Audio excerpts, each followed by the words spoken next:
یہ پسند نہیں آ رہا ہے کہ ہماری سہیلیاں ایک ایک بچہ لے کر واپس جائیں اور میں ایسے ہی بغیر بچہ لیے ہوئے واپس ہو جاؤں، اسی لیے میں چاہ رہی ہوں کہ وہ یتیم ہی بچے ہی کو لے لوں۔ اس پر ان کے شوہر نے کہا کہ یہ بہت اچھی بات ہے، اس میں کوئی حرج نہیں ہے، شاید اللہ تعالی ہم سبھی کو اس کے ذریعے برکت عطا کرے۔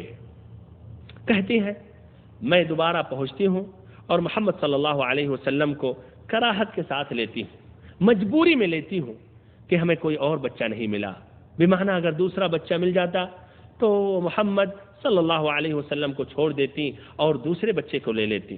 بہرحال ان کو لیتی ہیں اور پھر اپنے ڈیرے تک پہنچتی ہیں تو کہتی ہیں کہ دونوں سینے دودھ کے ساتھ امنڈ پڑے اور آپ صلی اللہ علیہ وسلم شکم سیر ہو کر پیے، پھر آپ کے جو رضاعی بھائی تھے وہ بھی شکم سیر ہو کر پیے اور نہایت ہی آرام سے دونوں سو گئے، جب تک یہ بچہ کئی رات تک نہیں سو رہا تھا۔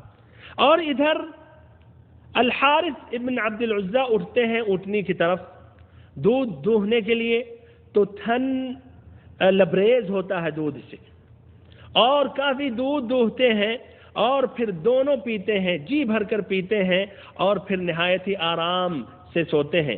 دوسرے دن ان کے شوہر کہتے ہیں واللہ یا حلیمہ لقد اصبتی نسمۃ مبارکہ، کہ اے حلیمہ اللہ کی قسم تم نے ایک بابرکت روح حاصل کی ہے۔ تو اس پر حلیمہ نے کہا مجھے بھی یہی توقع ہے۔ پھر اس کے بعد اپنے دیار بنی سعد کی طرف جانے لگے جو حدیبیہ کے اطراف میں واقع تھا۔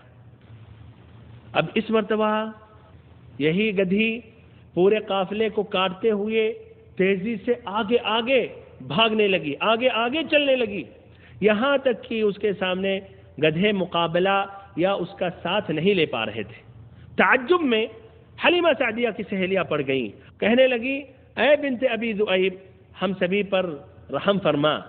پھر یہ بھی کہنے لگی کہ اچھا یہ وہی تمہاری گدھی ہے جس گدھی پر سوار ہو کر آئی تھی؟ انہوں نے کہا ہاں جی وہی گدھی ہے۔ پھر اس کے بعد وہ کہنے لگی اس کا یقیناً کوئی خاص معاملہ ہے۔